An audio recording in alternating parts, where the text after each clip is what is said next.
हम part first के ANF के सेकंड पेपर बिजनेस स्टैटिस्टिक्स में हम अपकिरण के चैप्टर का अध्ययन कर रहे हैं। आज इसी को कंटिन्यू करेंगे।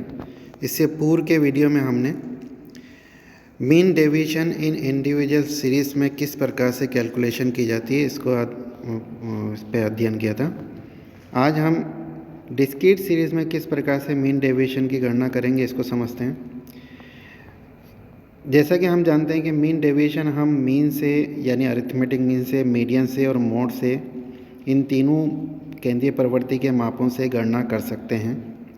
बेहतर ये रहता है कि हम मीडियन से इसकी गणना करें क्योंकि वे माप अधिक स्थिर कांस्टेंट होता है।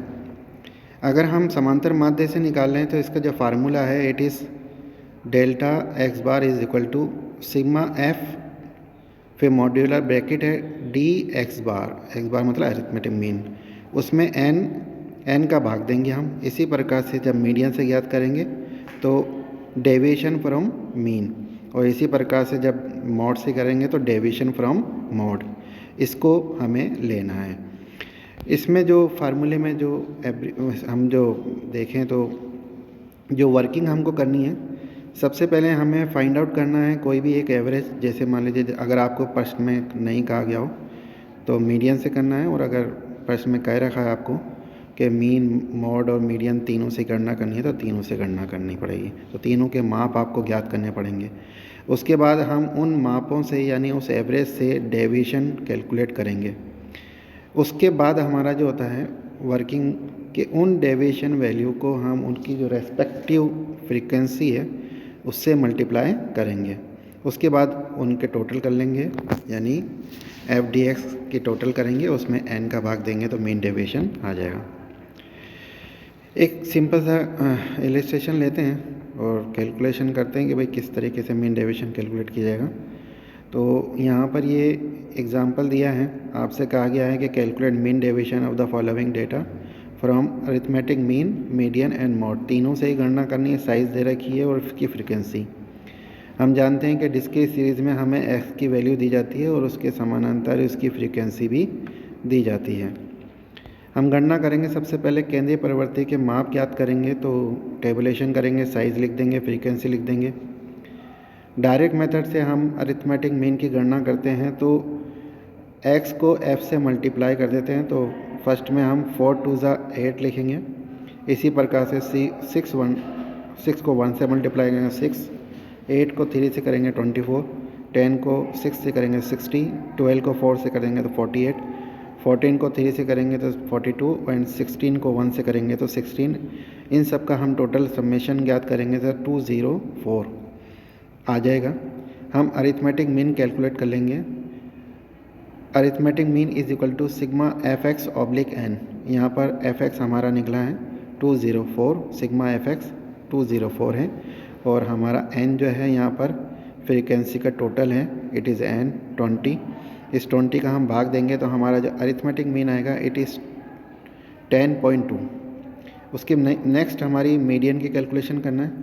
तो मीडियन डिस्क्रीट सीरीज़ में हम सी एफ निकालते हैं, कम्युलेटिव फ्रीक्वेंसी। तो फर्स्ट के लिए 2, फिर 3, 6, 12, 16, और 16 में 3 को जोड़ेंगे तो 19, और 19 में 1 को जोड़ेंगे तो 20। हमारी सी एफ यहाँ पर 20 है। 20 कैलकुलेशन करने के लिए हम आइटम निकालेंगे, median item. It is value of n + 1 oblique 2 item. तो 20 + 1 divided by 2 it is 10.5 item. 10.5 item को हम कम्युलेटिव फ्रीक्वेंसी में फाइंड आउट करेंगे तो ये 12 में आ रहा है। 12 के सामने वाला जो x है इट इज़ 10, तो हमारा मीडियन जो होगा वो 10 होगा। मॉड ज्ञात करने के लिए हम बाय इंस्पेक्शन मेथड का उपयोग करेंगे। मॉड इज़ जो कि जिस फ्रीक्वेंसी की, यह कहना चाहिए वह मूल्य जिसकी फ्रीक्वेंसी सबसे ज़्यादा होती है उसको हम मॉड कहते हैं। यहाँ पर देख रहे हैं आप, सबसे ज़्यादा फ्रीक्वेंसी 6 है और उसके सामने वाला जो मूल्य है वो 10 है, तो हमारा जो मोड होगा वो भी 10 होगा। तो इट इज़ क्लियर कि अरिथमेटिक मीन हमारा 10.2 आया है, मीडियन हमारा 10 आया है, और इसी प्रकार से मोड भी हमारा 10 ही आया है। उसके बाद हम मीडियन या यूँ कहेंगे मीन डेविएशन की गणना करेंगे। तो टेबुलेशन करेंगे, साइजेस लिख देंगे, एक्स, फ्रीक्वेंसी, बाकी गणना तो हमने कर रखी है। अब हम सबसे पहले हमारा जो अरिथमेटिक मीन है उससे डेविएशन निकालेंगे, तो इसे हम dx बोलते हैं। तो हमारा जो मीन है इट इज़ 10.2, उससे हम x का डेविएशन निकालेंगे। तो फर्स्ट के लिए प्लस और माइनस के साइन को हमें इग्नोर करना है, तो 10 में से या 4 में से किसी में से भी मल्टीप्लाई कर सकते हैं आप। तो इट इज़ 6.2, फर्स्ट के लिए 6.2, सेकंड के लिए 4.2 होगा, फिर 8 में से 10 माइनस करेंगे तो ये 2.2 आएगा, फिर 10 में से 10.2 करेंगे तो 0.2 आएगा। इसी प्रकार से 12 में से माइनस करेंगे तो 1.8, और 14 में से माइनस करेंगे 3.8, और 16 में से माइनस करेंगे तो 5.8 आएगा। ये dx निकले हैं, इनको हमें रेस्पेक्टिव जो फ्रीक्वेंसी है उससे मल्टीप्लाई करना है। तो 6.2 को 2 से किया तो 12.4, 4.2 को 1 से किया 4.2, 2.2 को 3 से किया तो 6.6, 0.2 को हम 6 से मल्टीप्लाई करेंगे 1.2, 1.8 को 4 से करेंगे 7.2, इसी प्रकार से 3.8 को 3 से करेंगे तो 11.4 आएगा।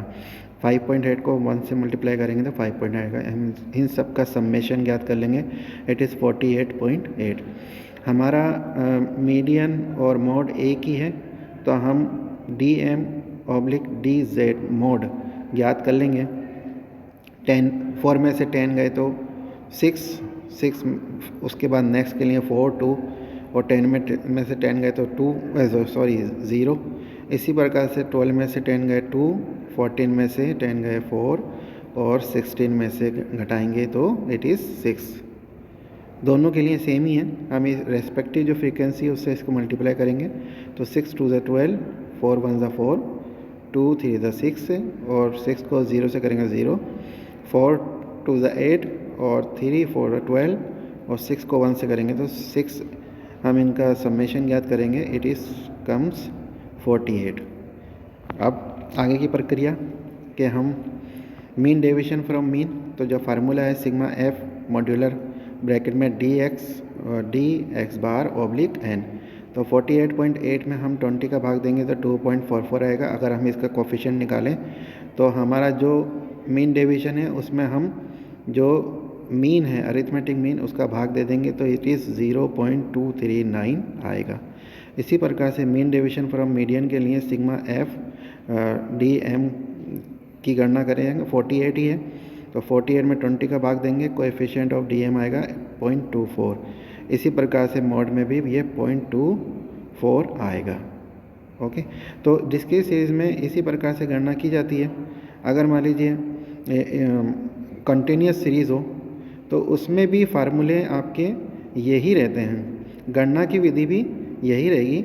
आपको सिर्फ इतना करना है कि आपको जो कंटिन्यूस सीरीज़ में जो x दिए गए हैं, हम जानते हैं कि वो x क्या होते हैं, इट इज़ ग्रुप 0 से 10, 10 से 20, इस तरीके के ग्रुप दिए जाते हैं। हमें उनकी मिड वैल्यू कैलकुलेट करनी है। मिड वैल्यू कैलकुलेट होते ही हमारा बाकी की वर्किंग बिल्कुल ऐसी है जैसे कि डिस्क्रीट सीरीज़। तो कहने का मतलब क्या है कि हमें कंटिन्यूस सीरीज़ जो दी गई है उसमें उनके मिड वैल्यू निकालने हैं। मिड वैल्यू निकालने के बाद आगे की वर्किंग बिल्कुल इसी तरीके से है जैसे कि हमने डिस्क्रीट सीरीज़ में अभी मीन डेविएशन कैलकुलेट किया। धन्यवाद।